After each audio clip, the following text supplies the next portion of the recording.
গল্পকথন by Kallol চ্যানেলে আপনারা শুনছেন হুমায়ুন আহমেদের লেখা দূরে কোথায়, আজ ৭ম পর্ব। রাত ৩টায় ফয়সাল সাহেব একটা দুঃস্বপ্ন দেখে জেগে উঠলেন। তার ইদানিংকালের স্বপ্নগুলি অস্পষ্ট, কিন্তু আজ রাতের স্বপ্ন অত্যন্ত স্পষ্ট। তিনি দেখলেন একটি প্রকাণ্ড নেকড়ের মতো জন্তু তাকে কামড়াচ্ছে। বাঁ পায়ে কামড় দিয়ে এক টুকরো মাংস সে ছিঁড়ে নিল। তিনি জেগে উঠলেন বাঁ পায়ে তীব্র ব্যথা নিয়ে। জেগে উঠে তার মনে হল সত্যি সত্যি তার পা থেকে নেকড়েটা বোধহয় মাংস ছিঁড়ে নিয়েছে। মাঝে মাঝে স্বপ্ন ও সত্যের সীমারেখা অস্পষ্ট হয়ে যায়। তিনি ভয় পাওয়া গলায় বিথিকে ডাকতে লাগলেন। বিথি এলো প্রায় সঙ্গে সঙ্গেই। নরম স্বরে বলল, কি হয়েছে স্যার? স্বপ্ন দেখেছি। কি স্বপ্ন? কি স্বপ্ন মনে নেই। তুমি ওসমানকে টেলিফোনে ধরো দেখি।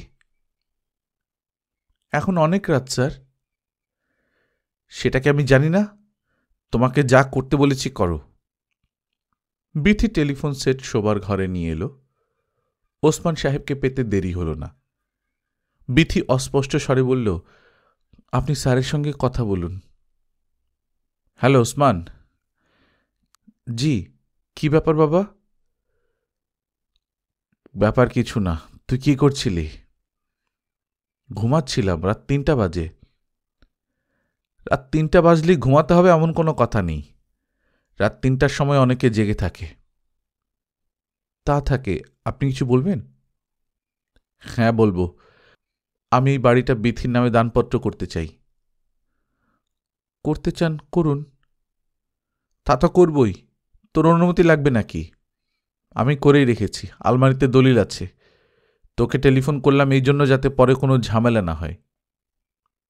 কি ঝামেলা হবে? তোরা যদি মনে করে বসিস যে আমার মাথার ঠিক ছিল না, কোর্ট কাচারি শুরু করে দিস। এইসব কিছুই করব না। আপনার শরীর কি ঠিক আছে? ফয়সাল সাহেব কিছু না বলে টেলিফোন নামিয়ে রাখলেন। বিথিকে বললেন, আমার মধ্যে যেসব খারাপ জিনিস আছে তার কোনোটাই আমার ছেলের মধ্যে নেই। ও ছোটবেলা থেকে আমাকে দেখে দেখে নিজেকে ঠিক করেছে। অবিশ্বাস্য ব্যাপার। মানুষ উল্টোটা করে, খারাপটাই শেখে। বিথি বলল, আপনার শরীর কি খারাপ লাগছে? হ্যাঁ লাগছে। তুমি একটা টেলিফোন করো অ্যাম্বুলেন্সের জন্য, হাসপাতালে নিয়ে যাও। চেষ্টা করে দেখো আরও কিছুক্ষণ বাঁচিয়ে রাখতে পারো কিনা। ফয়সাল সাহেব চোখ বন্ধ করে আধশোয়া হয়ে বসলেন। গেটের পাশে দাঁড়িয়ে থাকা অন্ধ ভিখিরির ছবিটি তার সামনে ভেসে উঠল। ভিখিরির সঙ্গে এবার একটি নেকড়ে আছে। নেকড়েটির মুখ হাসি হাসি। পশুরা হাসতে পারে না, কথাটা ঠিক না। ছোটবেলায় ভালুকের খেলা দেখাতে একটি লোক এসেছিল। তার স্পষ্ট মনে আছে ভালুকটা তার দিকে তাকিয়ে হাসছিল। ভয়ঙ্কর একটা দৃশ্য। তিনি প্রায় রাতেই এই ভালুকটাকে স্বপ্নে দেখতেন। ফয়সাল সাহেব চোখ মেললেন। বিথি টেলিফোন করেছে।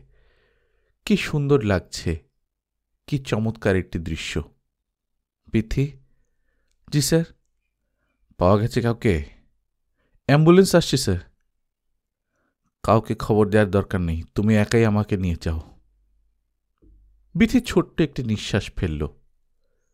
ফয়সাল সাহেব মারা গেলেন অ্যাম্বুলেন্সে। নিঃশব্দ মৃত্যু। বিথি তার হাত ধরে বসেছিল। সে পর্যন্ত বুঝতে পারল না।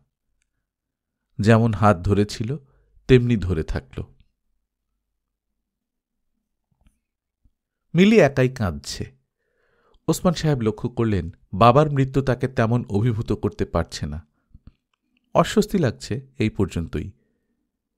তার মনে হল এখন যদি কেউ বলে আপনার এখানে থাকার দরকার নেই, আপনি চলে যান, তাহলে তিনি খুশিই হবেন। তার প্রচণ্ড চায়ের পিপাসা হচ্ছে। ফয়সাল সাহেবের শরীর সাদা চাদর দিয়ে ঢাকা। সাদা চাদর এখানে একটা রহস্যের সৃষ্টি করেছে। আড়াল মানেই রহস্যময়তা। গোল্ড রিমের চশমা পরা একজন ডাক্তার এসে বলল, আপনারা সবাই এখানে ভিড় করছেন কেন? বাইরে অপেক্ষা করেন, ডেড বডি নিয়ে যাওয়ার ব্যবস্থা করেন। মিলি চেঁচিয়ে কাঁদছে, গ্রাম্য ধরনের কান্না, বিরক্তিকর। ওসমান সাহেব মৃদুস্বরে বললেন, চুপ কর মিলি। মিলি চোখ বড় বড় করে বলল, কেন চুপ করব? কেন? সবাইকে বিরক্ত করছিস। বেশ করছি। ওসমান সাহেব ডাক্তারের কাছে এগিয়ে গেলেন, যেন ক্ষমা প্রার্থনা করছেন এমন ভঙ্গিতে বললেন, আমরা এক্ষুনি ডেড বডি নেবার ব্যবস্থা করব, আপনি কিছু মনে করবেন না। ডাক্তার তাকালেন অবাক হয়ে। আপনি কে? যে মানুষটি মারা গেছে আমি তার বড় ছেলে। ডাক্তার তাকিয়ে আছেন, তার চোখে বিস্ময়। ওসমান সাহেবের মনে হল শুধু বিস্ময় নয়, অভিযোগও আছে, যেন সে বলছে, তুমি মৃত ব্যক্তিটির ছেলে, অথচ তোমার চোখ শুকনো, তুমি দিব্যি নিশ্চিন্ত ভঙ্গিতে হাঁটাহাঁটি করছ, তোমার বোনকে বলছ কান্না বন্ধ করতে। এটা ঠিক না। তিনি বারান্দায় চলে গেলেন। লম্বা বারান্দায় বহু লোকজন অপেক্ষা করছে। প্রতীক্ষার মতো খারাপ আর কিছু নেই, এরা সবাই প্রতীক্ষা করছে। তিনি সিগারেট ধরালেন। ডেড বডি নেবার ব্যবস্থা তিনি না থাকলেও হবে, এবং ভালোভাবেই হবে। এর মধ্যে তার আর থাকতে ইচ্ছা করছে না, থাকার প্রয়োজনও নেই। এই সমস্ত কাজের জন্য প্রচুর উৎসাহী লোকজন আছে, এরা খুব আগ্রহ নিয়ে ছোটাছুটি করবে। আচ্ছা, তিনি কি তার কোনো উপন্যাসে মৃত্যু বর্ণনা করেছেন? তিনি মনে করতে পারলেন না। তবে দীর্ঘ বর্ণনা কোথাও নেই, এটা প্রায় 100% গ্যারান্টি দিয়ে বলা যায়। মৃত্যু ব্যাপারটি তিনি সবসময় 1-2 লাইনে সারতে চেষ্টা করেছেন। তার ধারণা তিনি একা নন, মৃত্যুর বর্ণনা খুব কম লেখকই দিয়েছে। সবার মধ্যে একটা পাশ কাটানোর ভাব। প্রায় সবাই ফিলোসফি করার চেষ্টা করেছেন, মূল বর্ণনা তেমন নেই। শরৎচন্দ্রের দেবদাসেরও একই ব্যাপার। শরৎচন্দ্র পাঠককে বললেন, মরণে ক্ষতি নাই, কিন্তু সেই সময় একটি সুখকর স্পর্শ কপালে আসিয়া পৌঁছে যেন একটা দয়ার্দ্র স্নেহময় মুখ দেখিতে দেখিতে জীবনের ইতি হয়। ওসমান সাহেব? তিনি চমকে তাকালেন। বেঁটে মতো লোকটিকে চিনতে পারলেন না। কিছু কিছু মুখ সব সময় অচেনা থাকে, দীর্ঘ পরিচয়ও তাদের কখনো চেনা মনে হয় না। আপনি এখানে কি করছেন? কিছু করছি না। সবাই আপনাকে খুঁজছে। কেন? ডেড বডি বের করতে হবে না? বের করুন, আমাকে দরকার কেন? বেঁটে লোকটি অবাক হয়ে বলল, সে কি, আপনি ধরবেন না? কি ধরব? লাশ বের করার সময় ধরতে হবে না? না। আপনি বলেন কি? বেঁটে লোকটির বিস্ময়ের সীমা রইল না। তার বিস্ময় দেখে ওসমান সাহেব অস্বস্তি বোধ করতে লাগলেন। লাশ বের করবার সময় তার বোধহয় ধরা উচিত। এটা নিশ্চয়ই কোনো একটা সামাজিক নিয়ম। কুৎসিত সব নিয়মকানুন চালু আছে এই সমাজে। ওসমান সাহেব শীতল স্বরে বললেন, যা করতে হয় আপনারা করুন, আমাকে টানবেন না প্লিজ। লোকটি চলে গেল। শেষ মাথা পর্যন্ত গিয়ে পেছন ফিরে তাকাল। তার মানে সে বড়ই অবাক হয়েছে। নিজের চোখকে বিশ্বাস করতে পারছে না বলেই দ্বিতীয়বার তাকিয়েছে। তিনি ঘড়ি দেখলেন। ঘড়ি কি বন্ধ হয়ে আছে? মাত্র 8টা বাজে। হাসপাতাল ছেড়ে চলে গেলে কেমন হয়? একটা রিকশায় উঠে চলে যাওয়া যায়, বাড়িতে গিয়ে অপেক্ষা করলেই হবে। ওসমান সাহেব, সালাম আলাইকুম। ওয়ালাইকুম আসসালাম। দ্বিতীয় এই লোকটিকেও তিনি চিনতে পারলেন না। এও কি এসেছে তাকে নিয়ে যেতে? আমি এখানকার একজন ডাক্তার, আমার নাম নাজমুল। কেমন আছেন? ভালো আছি স্যার। আপনাকে প্রথমে দেখে চিনতে পারিনি, চেনা চেনা লাগছিল। এখানে কি করছেন? কোনো পেশেন্ট আছে নাকি? হ্যাঁ, ছিলেন একজন, আমার বাবা, মারা গেছেন। ডাক্তার সাহেব একটু হকচকিয়ে গেলেন। সান্ত্বনাদের ব্যাপারটা ডাক্তারেরা একেবারেই পারে না। রোগীর মৃত্যু মানে ডাক্তারদের পরাজয়।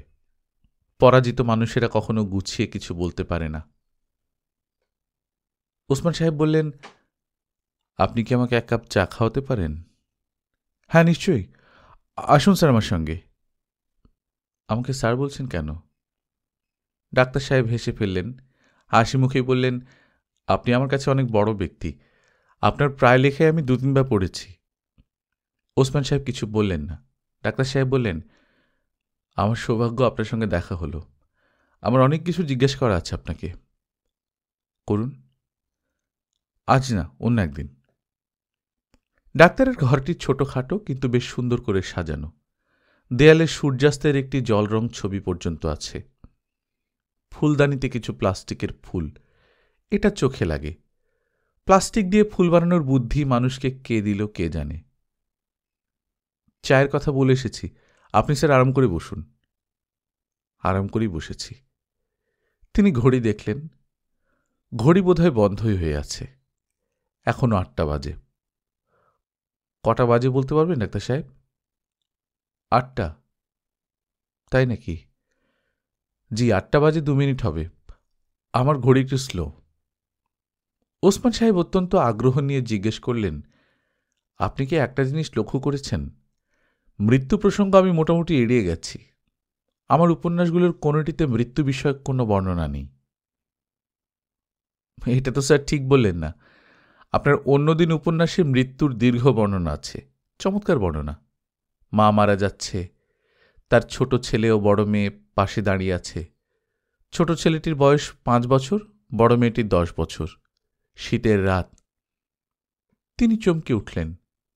তার মনে ছিল না এই দৃশ্যটি তিনি ব্যবহার করেছেন। ডাক্তার সাহেব বললেন, স্যার বর্ণনা এত আন্তরিক যেন মনে হয় লেখকের চোখের সামনেই ঘটনা ঘটেছে। ওসমান সাহেব ছোট নিঃশ্বাস ফেলে বললেন, চোখের সামনেই ঘটেছে। ছোট ছেলেটি হচ্ছি আমি, আর বড় মেয়েটি আমার বোন। ওর নাম ছিল নীলাঞ্জনা। খুব কাব্যিক নাম, আমার মায়ের রাখা। ও মারা যায় 11 বছর বয়সে। বলতে বলতে তার গলা ধরে এলো। দীর্ঘদিন পর তার চোখ ভিজে উঠল। মানুষের দুঃখগুলি কোথায় লুকানো থাকে? জানেন স্যার, চিনি হয়েছে? হ্যাঁ, হয়েছে। আপনার বোধহয় সিগারেট শেষ হয়ে গেছে, সিগারেট আনিয়ে দিই? দিন। আপনার নামটা ভুলে গেছি। কি নাম যেন আপনি বলছিলেন? নাজমুল, নাজমুল হক। নাজমুল সাহেব, চায়ের জন্য অসংখ্য ধন্যবাদ। আপনি কি কাইন্ডলি একবার দেখবেন আমার বাবার ডেড বডি নেবার ব্যাপারে ওরা কতদূর কি করেছে? উনি 21 নম্বর বেডে ছিলেন। ডাক্তার সাহেব বের হয়ে গেলেন। ওসমান সাহেব ঘড়ি দেখলেন, 8:30। সময় সত্যি সত্যি থেমে আছে। আইনস্টাইন সাহেবের থিওরি অফ রিলেটিভিটি। কোথায় যেন পড়েছিলেন, ফাঁসির আসামির কাছে সময় স্লথ হয়ে যায়। এক এক মিনিটও তাদের কাছে মনে হয় অনন্তকাল। সেই হিসেবে এরাই সবচেয়ে দীর্ঘজীবী মানুষ। ডাক্তার সাহেব সিগারেটের একটা প্যাকেট হাতে নিয়ে ঢুকলেন। মৃদুস্বরে বললেন, ওরা এখন বেরোচ্ছেন, একটা অ্যাম্বুলেন্সে ডেড বডি নেওয়া হচ্ছে। আসুন স্যার, ওরা অপেক্ষা করছেন আপনার জন্যে। ওসমান সাহেব উঠে দাঁড়ালেন। সিগারেট নিন স্যার। তিনি সিগারেট নিলেন। ধন্যবাদ জাতীয় কিছু বলা উচিত, বলতে পারলেন না। বলার বোধহয় প্রয়োজনও নেই। নাজমুল সাহেব, যাই। স্যার, আবার দেখা হবে। অন্য দিনের কথাটা মনে করিয়ে দিয়ে ভালো করেছেন, আপনাকে অসংখ্য ধন্যবাদ। ডাক্তার সাহেব কিছুই বুঝতে পারলেন না। ওসমান সাহেব থেমে থেমে বললেন, অনেক দিন পর আপনি আমার বড় বোনের কথা মনে করিয়ে দিলেন। থ্যাঙ্কস। 9টার মধ্যে ফয়সাল সাহেবের বাড়ি মানুষজনে ভরে গেল। ঢাকা শহরের পরিচিত অর্ধপরিচিত সব আত্মীয় স্বজন চলে এসেছে। গেট দিয়ে ঢুকেছে অত্যন্ত চিন্তিত ও বিষণ্ণ মুখে। কিছুক্ষণের মধ্যেই তারা সহজ ও স্বাভাবিক হয়ে যাচ্ছে। একদল ঘুরে বেড়াচ্ছে অলস ভঙ্গিতে, অন্য একদল দারুণ ব্যস্ত। যদিও এতটা ব্যস্ততার কোনোই কারণ নেই। সবাইকে খবর দেয়া, পত্রিকার অফিসে নিউজ পাঠানো, ফটোগ্রাফার এনে ছবি তোলানো, অসংখ্য কাজ। ওসমান সাহেব দোতলার বারান্দায় চাদর গায়ে দিয়ে বসেছিলেন। তার একটু শীত শীত করছে। বিথি এসে বলল, আপনি ভেতরে গিয়ে বসুন না, ঠান্ডা লাগছে তো। না, ঠিক আছে। মিলি কি করছে? ও শুয়ে আছে। জ্ঞান ফিরেছে? হ্যাঁ, ডাক্তার সিডেটিভ দিয়েছে। ঘুমিয়ে পড়বে কিছুক্ষণের মধ্যেই। আপনি খাবেন কিছু? 2 পিস কেক এনে দিই? দিন। বলেই তার লজ্জা লাগল। 2 ভাই বোনের একজন ঘন ঘন ফিট হচ্ছে, অন্যজন দিব্যি বসে আছে, কেক বিস্কিট খাচ্ছে। আপনি একটু মিলিকে ডেকে দিন। ওকে আর এখন ডাকাডাকি করবেন না, ঘুমোতে দিন। মিলির হাজব্যান্ড কোথায়? উনি মিলির সঙ্গে আছেন, ওনাকে ডেকে দেব? না, থাক। বিথি খানিকক্ষণ ইতস্তত করে বলল, ডেড বডি তো গ্রামের বাড়িতে যাবে, আপনি যাচ্ছেন সঙ্গে? গ্রামের বাড়িতেই যাচ্ছে নাকি? হ্যাঁ, স্যার সেরকমই বলে গেছেন। আপনি কি যাচ্ছেন সঙ্গে? কখন যাবে? কাল ভোরে। ট্রাক ভাড়া করতে গেছে। আপনি একটা কিছু মুখে দিয়ে নিচে গিয়ে বসুন। এভাবে বসে থাকাটা ভালো দেখায় না। নিচে গিয়ে আমি করবটা কি? কিছু করতে হবে না, বসে থাকবেন। ওসমান সাহেব নিচে নেমে আসতেই নতুন একটা উদ্দীপনা দেখা দিল। খাটের চারপাশে কয়েকজন দোয়া দরুদ পড়ছিলেন। তাদের গলার স্বর হঠাৎ অনেকখানি উঁচুতে উঠে গেল। ওসমান সাহেব লক্ষ্য করলেন অনেকেই রুমাল দিয়ে চোখ মুছলেন। সম্পূর্ণ লোক দেখানো ব্যাপার। তার বাবা এমন কোনো মানুষ ছিলেন না যার মৃত্যুতে পরিচিত মানুষজন চোখের জল ফেলবে। তিনি কঠিন প্রকৃতির মানুষ ছিলেন, কাউকে কখনো নরম স্বরে কিছু বলেননি। আশেপাশের প্রতিটি মানুষকে তুচ্ছ জ্ঞান করেছেন। তার মৃত্যুতে এত লোকজন রুমালের চোখ মুছছে, ব্যাপারটা হাস্যকর। ধূপকাঠি এবং আতরের গন্ধে ওসমান সাহেবের মাথা ধরে গেল। তবু তিনি বসেই রইলেন। লম্বা এবং রোগা ধরনের একজন মাওলানা কোরআন শরীফ পড়ছেন। তার গলা অপূর্ব। কোরআন পাঠের মতো একটি ব্যাপার এত সুন্দর হতে পারে তা তার কল্পনাতেও ছিল না। পড়ার ভঙ্গিতে, গলার স্বরে কোথাও যেন একটা অপার্থিব কিছু আছে যা মন ছুঁয়ে যায়। তিনি চোখ বন্ধ করে ফেললেন। ওসমান, একটু শুনে যাও তো। তিনি চোখ মেললেন।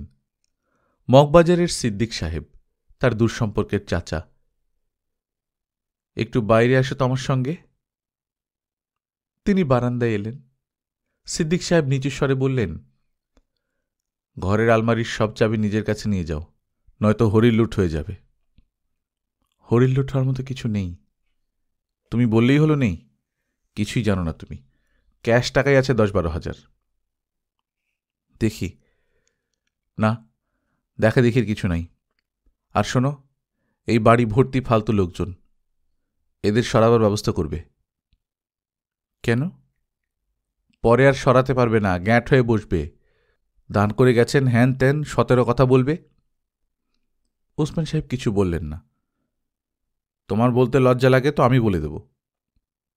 আপনার বলার দরকার নেই। খুব দরকার আছে। তুমি ব্যাপারটার গুরুত্বই বুঝতে পারছ না। তাছাড়া শুনলাম বাড়িঘর নাকি সব ওই মেয়েকে দান করে গেছেন। হ্যাঁ, দিয়ে গেছেন। একদম চেপে যাও, আমি দেখব ব্যাপারটা, তোমার চিন্তা করতে হবে না। ওসমান সাহেব আবার দোতলায় চলে এলেন। মিলি ঘুমায়নি, খুন খুন করে কাঁদছে। সে কি বাবার মৃত্যুর জন্যই কাঁদছে, না পুরনো কোনো দুঃখের কথা ভেবে কাঁদছে, জানার কোনো উপায় নেই। নিজের মনকেই কখনো জানা যায় না, অন্যের মন জানার তো প্রশ্নই ওঠে না। ওসমান সাহেব সিগারেট ধরিয়ে হাঁটতে লাগলেন। খিদে লেগেছে। কটা বেজেছে কে জানে। বিথি এগিয়ে আসছে। অন্ধকারে তার মুখ দেখা যাচ্ছে না। কেন জানি ওসমান সাহেবের ইচ্ছে হল বিথির মুখ ভালো করে লক্ষ্য করতে। গালের চোখের জলের কোনো চিহ্ন আছে কিনা, চোখ লাল হয়ে আছে কিনা। তিনি হাত ইশারা করে বিথিকে ডাকলেন। বিথি এগিয়ে এলো। কিছু বলবেন? ওসমান সাহেব নিতান্তই অপ্রাসঙ্গিকভাবে বললেন, অনেকদিন ধরে আমি কিছু লিখতে পারছি না। বিথি তাকিয়ে রইল। বেশ কিছুক্ষণ কোনো কথা বলল না। ওসমান সাহেব বললেন, মৃত্যু আমার কাছে খুব ছোট ব্যাপার বলে মনে হচ্ছে।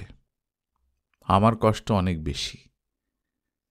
বিথি কোমল স্বরে বলল, আপনি রানু ভাবিকে নিয়ে আসুন, একটা গাড়ি নিয়ে চলে যান। ওকে এনে কি হবে? বাবার মৃত্যুর সংবাদ তো অন্তত তাকে দিন, দেয়া উচিত। টগরকেও আনুন। ওসমান সাহেব রানুকে খবর দিতে গেলেন অনেক রাতে। রানু ঘুমিয়ে পড়েছিল। এত রাতে তাকে আসতে দেখে সে খুব অবাক হল। চিন্তিত মুখে বলল, কি হয়েছে? বাবার মৃত্যু সংবাদ দেবার বদলে ওসমান সাহেব ক্লান্ত স্বরে বললেন, আমি কিছু লিখতে পারছি না রানু। রানু অবাক হয়ে বলল, রাত 11টার সময় তুমি আমাকে এই খবরটা দিতে এলে? ওসমান সাহেব চুপ করে রইলেন। রানুর পেছনে পেছনে অপলাও এসে দাঁড়িয়েছে। তার চোখে মুখে কৌতূহল। সে বলল, কি ব্যাপার দুলাভাই? রানু কাটা কাটা গলায় বলল, তোর দুলাভাই ইদানিং লিখতে পারছে না, এই খবরটা দিতে এসেছে। দুলাভাই ভেতরে এসে বসেন। ওসমান সাহেব বসবার ঘরে এসে ঢুকলেন। খানিকক্ষণ ইতস্তত করে বসলেন সোফায়। চাপা গলায় বললেন, টগর কি ঘুমুচ্ছে? হ্যাঁ। ওর শরীর ভালো আছে? ভালোই আছে। এক কাপ চা খাওয়াতে পারো রানু? প্রচণ্ড শীত বাইরে। রানু কিছুই বলল না। অপলা বলল, আপনি আরাম করে বসুন, আমি চা নিয়ে আসছি। আবার তুমি খাবে? না। খাও না একটু, 3 কাপ নিয়ে আসি, গল্প করতে করতে খাবো। রানু কড়া চোখে তাকাল অপলার দিকে। অপলা সেই দৃষ্টি সম্পূর্ণ উপেক্ষা করল। দুলাভাইয়ের হঠাৎ করে এই রাতের বেলা উপস্থিত হওয়াটা তার খুব ভালো লাগছে। কেমন যেন উৎসব উৎসব মনে হচ্ছে তার কাছে। সে হালকা পায়ে চা আনতে গেল। ওসমান সাহেব বললেন, রানু, 1 গ্লাস পানি খাবো। রানু বলল, তোমার কি হয়েছে? আমার কিছু হয়নি। তোমাকে আমি খুব ভালো করে চিনি। অকারণে তুমি এত রাতে এখানে আসবে না, তোমার অহংকারে লাগবে। কি হয়েছে বলো? বাবা মারা গেছেন। কখন? রাতে। ঠিক টাইমটা বলতে পারবো না, খেয়াল করিনি। রানু দীর্ঘ সময় চুপচাপ দাঁড়িয়ে রইল। ওসমান সাহেব নির্লিপ্ত ভঙ্গিতে সিগারেট টানতে লাগলেন। এক সময় বললেন, হঠাৎ করে বেশ শীত পড়ে গেল, তাই না রানু? নাকি শুধু আমার একারই শীত লাগছে? শীত পড়েছে। রানু উঠে গিয়ে দরজা বন্ধ করল। খোলা দরজায় ঠান্ডা বাতাস আসছে। ওসমান সাহেব বললেন, তুমি কি যাবে আমার সঙ্গে? বাবা তোমাকে খুব পছন্দ করতেন। রানু ঠান্ডা গলায় বলল, একটা মৃত্যু সংবাদ দিতে এসে তুমি নিজের লিখতে না পারার খবরটা আগে দিলে। লেখাটা কি এতই জরুরি? তিনি কিছু বললেন না। রানু তীক্ষ্ণ স্বরে বলল, লেখকেরা অন্য মানুষদের চেয়ে আলাদা এটা আর যেই বিশ্বাস করুক, আমি করি না। আমি আলাদা এটা কখনো দাবি করিনি। দাবি করতে হবে কেন? আচার আচরণ দিয়ে তুমি বুঝিয়ে দিতে চাও তুমি আলাদা। তাই কি? হ্যাঁ তাই। তোমার বাবা মারা গেলেন, এটা একটা ভয়াবহ ব্যাপার। অথচ তুমি নিতান্ত স্বাভাবিকভাবে এসে বললে, রানু আমি লিখতে পারছি না। এর মানে কি? মৃত্যু খুবই একটা স্বাভাবিক ব্যাপার। একজন লেখক লিখতে না পারলে বাংলা সাহিত্যের এমন কোনো ক্ষতি হবে না। বাংলা সাহিত্যের ক্ষতি নিয়ে আমি ভাবি না, আমি আমার নিজের কথাই ভাবি। এটা ঠিকই বলেছ, নিজেকে নিয়ে ছাড়া তুমি আর কিচ্ছু ভাবতে পারো না। রানু উঠে দাঁড়াল। ওসমান সাহেব বললেন, চলে যাচ্ছ নাকি? কাপড় বদলে আসি। যেতে হবে না? তোমার সঙ্গে গাড়ি আছে? আছে, মিলের গাড়ি নিয়ে এসেছি। ওরা গাড়ি কিনেছে নাকি? জানি না কিনেছে কিনা। তা জানবে কেন? অপলার চায়ের কাপ নামিয়ে মৃদুস্বরে বললেন, আমার খারাপ লাগছে দুলাভাই, আমি বুঝতেই পারিনি আপনি একটা মৃত্যু সংবাদ নিয়ে এসেছেন। তিনি দ্বিতীয় সিগারেট ধরিয়ে শান্ত স্বরে বললেন, তোমাকে অন্যরকম লাগছে কেন অপলা? কিরকম? একটু যেন অচেনা লাগছে। শালগায়ে দিয়েছি তো এই জন্যে। আপনি আমাকে শালগায়ে দেওয়া অবস্থায় কখনো দেখেননি। তোমরা কখন কোন পোশাক পরে কার সামনে গিয়েছ এটা কি মনে রাখো নাকি? অপলা লজ্জিত ভঙ্গিতে হাসল। হাসতে হাসতেই বলল, চাটা ভালো হয়েছে দুলাভাই? খুব ভালো হয়েছে। চমৎকার। বসো অপলা। অপলা বসল তার সামনে। তার মুখ হাসি হাসি, চোখ চিকমিক করছে। এর মানে হচ্ছে ওসমান সাহেবের চেহারায় কোনো দুঃখের ছাপ নেই। ছাপ থাকলে অপলা এরকম খুশি খুশিভাবে তার সামনে এসে বসত না। একজনের দুঃখ অন্যজনের উপর ছায়া ফেলে। ওসমান সাহেবের মন খারাপ হয়ে গেল। অপলা, তুমিও চলো আমাদের সঙ্গে। কোথায়? আমাদের বাড়িতে। টগরকেও নিয়ে চলো। আপনি রানু আপাকে বলুন। আপা রাজি না হলে তো যাওয়া হবে না। রানুকে কিছু বলতে হলো না, সেই এসে অপলাকে তৈরি হতে বলল। টগরকে ঘুম ভাঙিয়ে জামা কাপড় পরাতে বসল।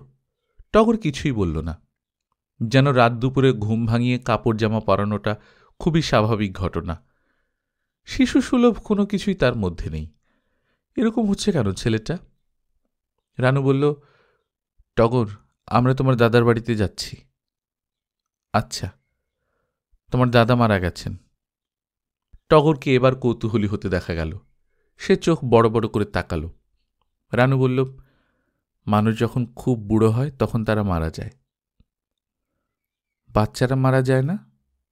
না। টগর কিছুক্ষণ চুপ করে থেকে বলল, বাচ্চারাও মারা যায়, আমি দেখেছি। কোথায় দেখেছ?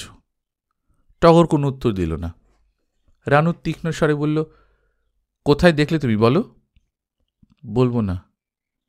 কেন বলবে না? বলতে ইচ্ছে করছে না। তারা বাড়িতে পৌঁছল 1টার দিকে। টগরের চোখে ঘুমের লেশ মাত্র নেই। সে অপলার গলা জড়িয়ে ধরে আছে। অত্যন্ত কৌতূহলী হয়ে দেখছে চারদিকে। মাঝে মাঝে ফিসফিস করে অপলার কানে কানে কি যেন বলছে এবং অপলা বিরক্ত হচ্ছে। লোকজন এখন বাড়িতে অনেক কম। বেশিরভাগ আত্মীয় স্বজনই চলে গেছেন। যারা আছেন তাদের একটা বড় অংশ বসার ঘরে ঝিমুচ্ছে। কেউ কেউ ঘুমিয়ে পড়েছে। আগের জমজমাট ভাব এখন আর নেই। চারিদিকে মোটামুটিভাবে নিঃশব্দ। শুধু মৌলানা সাহেব এখনও ক্লান্তিহীন। তিনি আগের মতোই সুরেলা গলায় কোরআন শরীফ পড়ছেন। সারা রাতই হয়তো পড়বেন। ওসমান সাহেবের মনে হল, এই মৌলানা সাহেব এর আগেও নিশ্চয়ই অনেক মৃত মানুষের পাশে বসে কোরআন শরীফ পড়েছেন। সমস্ত ব্যাপারটিতেই এখন তিনি অভ্যস্ত। এটা তার একটা রুটিন কাজ। অথচ মনে হচ্ছে কি গভীর আবেগ নিয়েই না তিনি কোরআন শরীফের আয়াত পড়ে যাচ্ছেন, একটির পর একটি।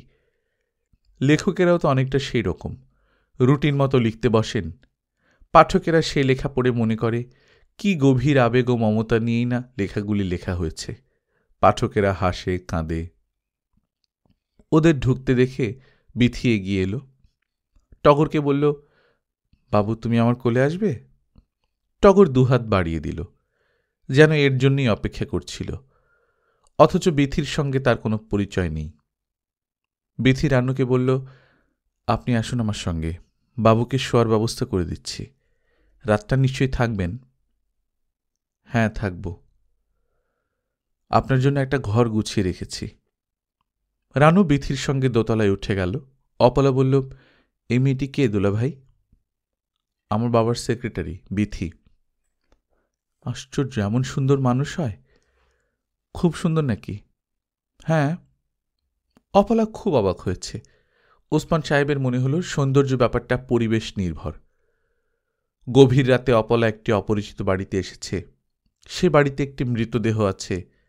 স্বভাবতই অপলার মনে ভয় এবং সংশয় ছিল। সে নিশ্চয়ই ভেবে রেখেছিল এই বাড়িতে এসে সে দেখবে চারদিকে সবাই কাঁদছে।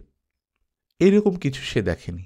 সে দেখেছে বিথিকে, যার মুখে অন্য ধরনের একটি স্নিগ্ধতা আছে, যার কাঁধে হালকা নীল রঙের চাদর, পরনের শাড়ি সাদা রঙের। ছবিটি সুন্দর। কাজেই অপলার মনে হয়েছে সে পৃথিবীর সবচেয়ে সুন্দর রমণীটিকে দেখছে। দিনের আলো এরকম মনে হবে না, কিংবা হয়তো হবে। মনের উপর প্রথম যে ছাপটি পড়ে তা দীর্ঘদিন থেকে যায়। অপলা হাঁটতে লাগলো ওসমান সাহেবের পিছু পিছু। একবার ক্ষীণ স্বরে বলল, বিরাট বাড়ি আপনাদের দুলাভাই, রাজপ্রাসাদের মতো। এটাও একটা আপেক্ষিক কথা। রাতের জন্য বাড়িটি প্রকাণ্ড মনে হচ্ছে, দিনের আলোয় সেরকম মনে হবে না। অপলা, বলুন। কাল আমি ডেড বডি নিয়ে গ্রামের বাড়িতে যাব। ওই বাড়িটিও খুব সুন্দর। তুমি যাবে আমাদের সঙ্গে? অপলা অত্যন্ত আগ্রহের সঙ্গে বলল, হ্যাঁ দুলাভাই, আমি যাব। তিনি ছোট্ট একটি নিঃশ্বাস ফেললেন। মাওলানা সাহেব এক মনে কোরআন পাঠ করছেন, সবাইকে মনে করিয়ে দিচ্ছেন এই বাড়িতে একটি মৃত্যু ঘটেছে। টগরকে ঘুম পাড়িয়ে রানু নিচে আসছিল। সিঁড়ির গোড়ায় এসে থমকে দাঁড়াল। বারান্দার রেলিং ধরে অপলা দাঁড়িয়ে আছে, তার পাশেই ওসমান। দুজনের দাঁড়িয়ে থাকার ভঙ্গিতে অন্যরকম কিছু একটা আছে। রানুর বুকে ছোট্ট একটা ধাক্কা লাগল।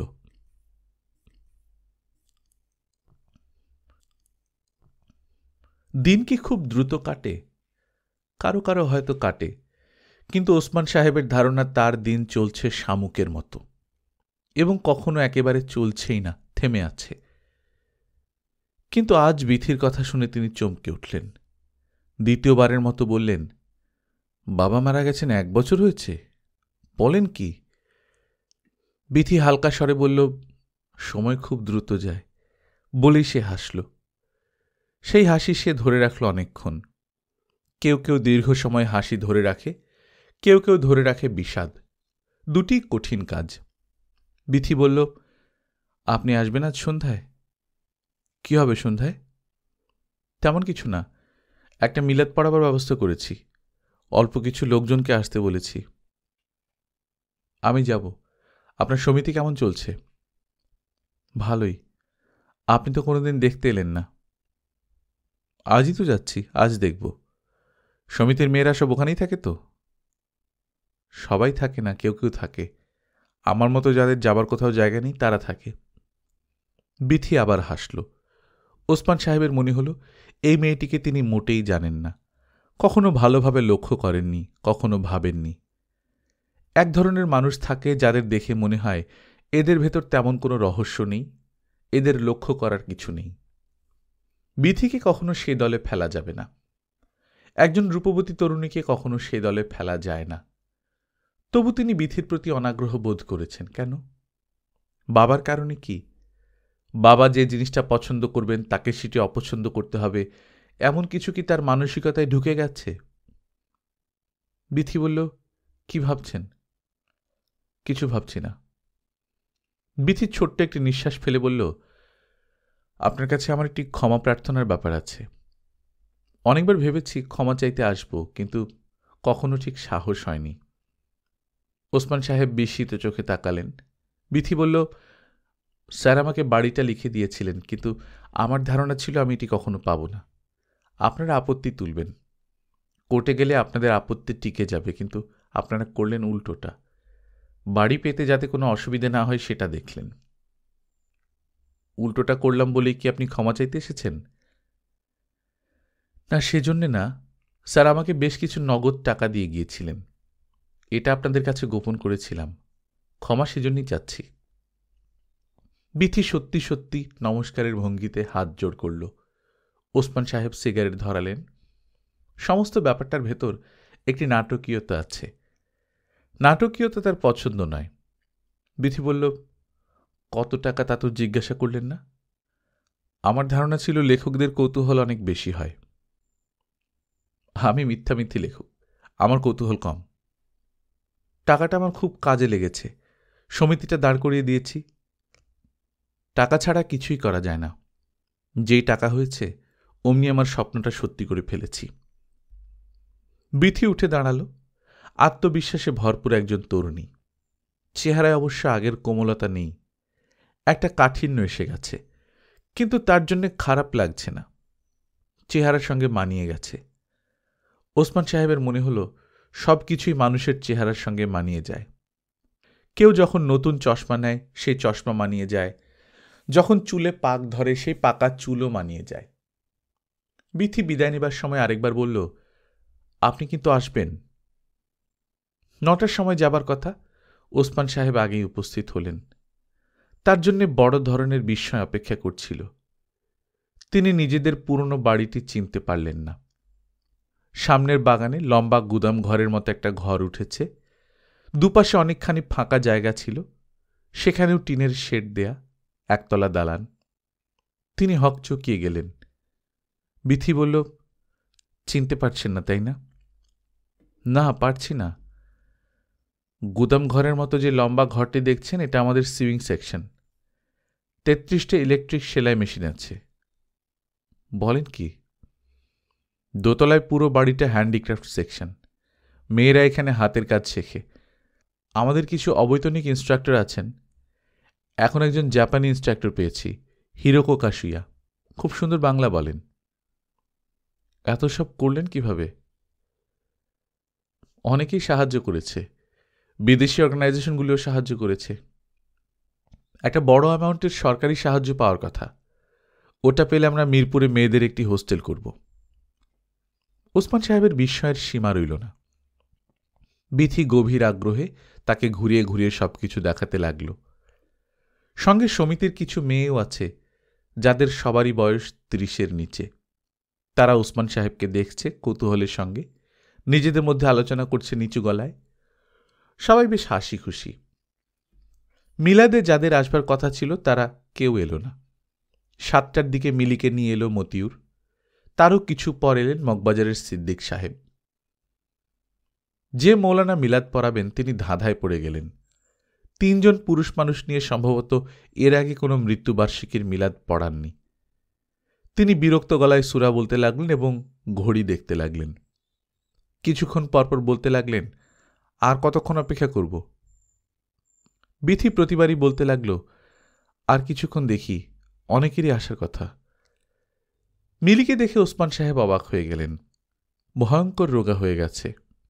মাথাটা অস্বাভাবিক বড় লাগছে সেই কারণেই। মাথায় বাহারি একটি রুমাল। ওসমান সাহেব বললেন, মাথায় রুমাল কেন রে? মিলি হাসি মুখে বলল, মাথা কামিয়ে ফেলেছি তো, সেই জন্য রুমাল। মাথা কামিয়ে ফেলেছিস মানে? কি সব কবিরাজি ওষুধ দেবে? মাথা না কামিয়ে নাকি দেয়া যায় না। প্রথমে আমি রাজি হইনি, পরে ভাবলাম পাগল মানুষ, মাথায় চুল থাকলেই কি না থাকলেই কি। মিলি মাথার রুমাল খুলে ফেলে বলল, কেমন লাগছে আমাকে বলো তো? ভালোই লাগছে, খোজাকের মতো। তোমার যদি মাথায় হাত বোলাতে ইচ্ছা করে হাত বোলাও। হাত বোলাতে ইচ্ছে করবে কেন? ন্যাড়া মাথা দেখলে হাত বোলাতে ইচ্ছা করে না? মনে নেই পাশের বাসার খোকন যখন মাথা কামালো তখন আমরা শুধু ওর মাথায় হাত বোলাতাম? মিলি হাসতে হাসতে গড়িয়ে পড়ল। ওসমান সাহেব মন খারাপ করে তাকিয়ে রইলেন। নরম স্বরে বললেন, মিলি, আমি গ্রামের বাড়িতে গিয়ে কিছুদিন থাকব, তুই যাবি আমার সঙ্গে? যাব ভাইয়া। তোর মেয়েকেও সঙ্গে নিবি। ও খুব কাঁদবে তো, ও আমাকে চেনে না, ন্যাড়া মাথা দেখে ভয় পায়।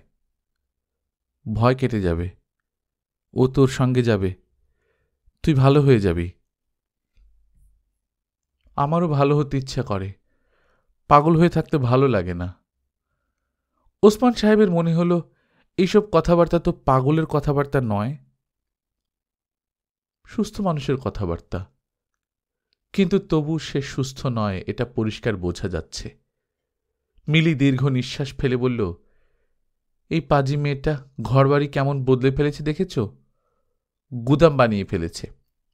বাড়ি দেখে আমি এমন অবাক হয়েছি, ইচ্ছা করছে মেয়েটিকে একটি চড় দিতে। মিলি সারাক্ষণ বকবক করতে লাগল। একসময় মতিউর এসে বলল, আর কত, চুপ করো তো, কন্টিনিউয়াস কথা বলে যাচ্ছ। মিলি করুণ মুখে বলল, পাগল মানুষ, কি করব বলো? মতিউর রাগী চোখে তাকিয়ে রইল। ওসমান সাহেব খুবই মন খারাপ করে বাড়ি ফিরলেন। প্রায় সারা রাত তার ঘুম হল না। শেষ রাতের দিকে ভয়াবহ একটি দুঃস্বপ্ন দেখলেন। তার কেন যেন মনে হলো তিনি নিজেও পাগল হয়ে যাবেন। জীবন এত জটিল কেন? অসংখ্যবার নিজেকে এই প্রশ্ন করলেন। তার নিজের একটি উপন্যাসের এক ছেলেও এই একই প্রশ্ন করেছিল, সে তার উত্তরও পেয়েছে। কিন্তু তার মনে হচ্ছে উত্তরটা ঠিক না, বিরাট একটা ফাঁকি আছে উত্তরে। রানুরা নতুন বাসায় উঠে এসেছে, অফিসের ফ্ল্যাট, 2টি বেডরুম, 2টি বারান্দা, ড্রয়িং কাম ডাইনিং, একটি ছোট্ট স্টোর রুমের মতো আছে। বাসায় ঢোকার সময় আনন্দে রানুর চোখে পানি এসে গেল। এটি তার নিজের বাসা, সম্পূর্ণ নিজের মতো করে সাজানো যাবে, স্বাধীনভাবে থাকা যাবে, খালা খবরদারি করতে আসবে না।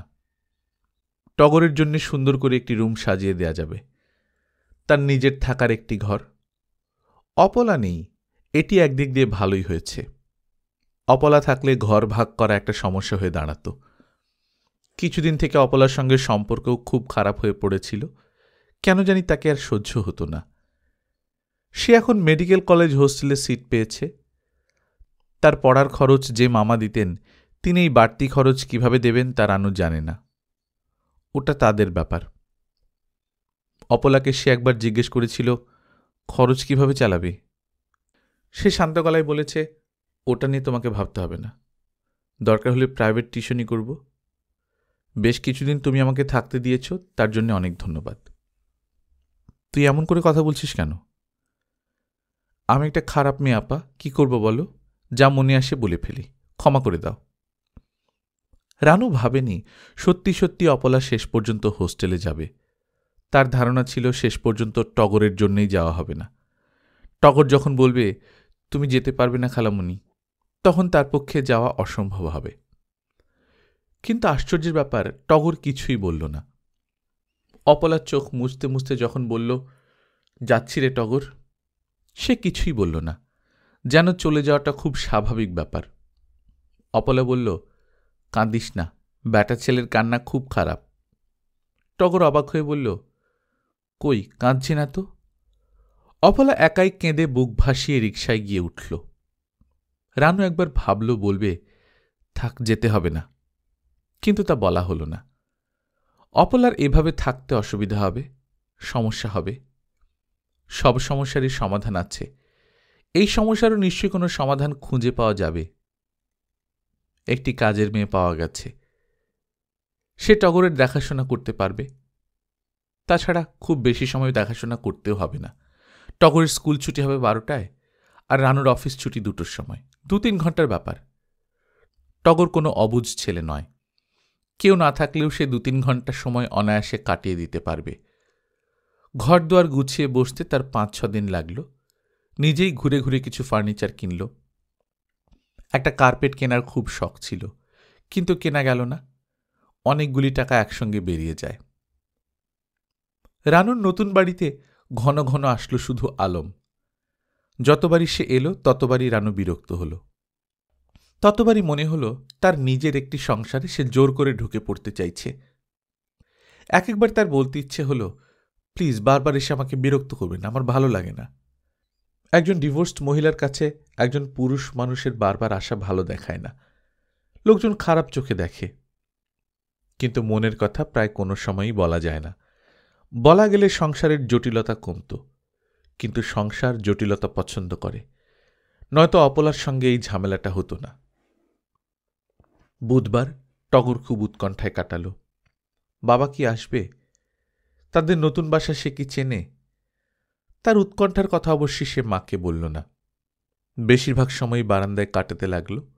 সন্ধ্যাবেলা এসে তার মাকে জিজ্ঞেস করল, বাবাই বাসা চেনে? রানু হালকা গলায় বলল, চেনে না, তবে ঠিকানা দিয়ে এসেছি, খুঁজে বের করতে অসুবিধা হবে না। টগর ইতস্তত করে বলল, বাবার খালামণি কি একসঙ্গে আসবে? রানু চমকে উঠল। টগরের এই ধরনের কথা বলার মানে কি? ওদের দুজনকে নিয়ে সে কি কোনো কিছু কল্পনা করে? টগর, কি? ওরা দুজন একসঙ্গে আসবে এটা কেন বলছো তুমি? টগর কিছু বলল না। তোমার খালামণি কি তোমাকে কিছু বলেছে? টগর মাথা নাড়ল, কিছু বলেনি। প্রশ্নটি করে রানু নিজেও লজ্জিত হয়ে গেল। এ জাতীয় প্রশ্ন টগরকে করার কোনো মানেই হয় না। কেন সে করল?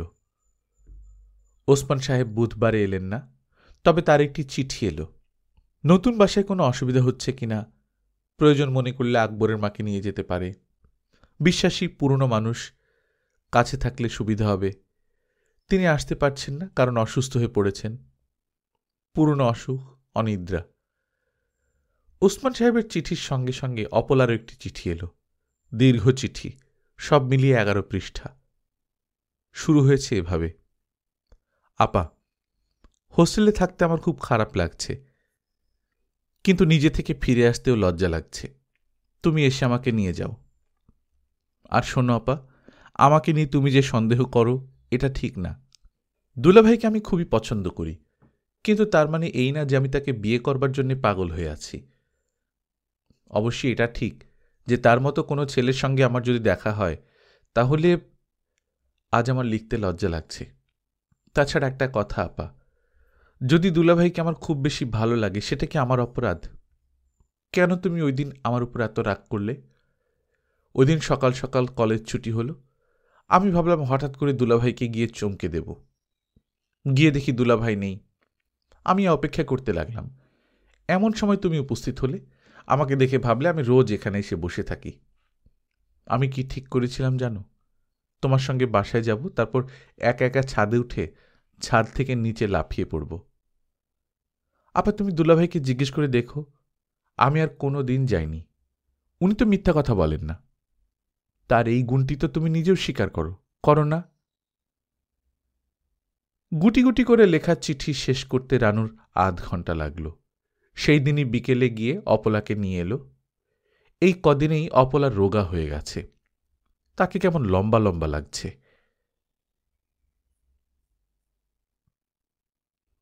গল্পকথন বাই কল্লোল চ্যানেলে আপনারা শুনছেন হুমায়ুন আহমেদের লেখা দূরে কোথাও। আজ 7ম পর্ব। আমরা নিয়মিত গল্প পাঠ করে শোনাচ্ছি। আপনারা যারা প্রথমবার মতো শুনছেন কাইন্ডলি সাবস্ক্রাইব করে নেবেন। গল্প পাঠ ভালো লাগলে বন্ধুদের সঙ্গে শেয়ার করবেন। নিজে ভালো থাকবেন, আশপাশের লোকজনকে ভালো রাখবেন। টাটা।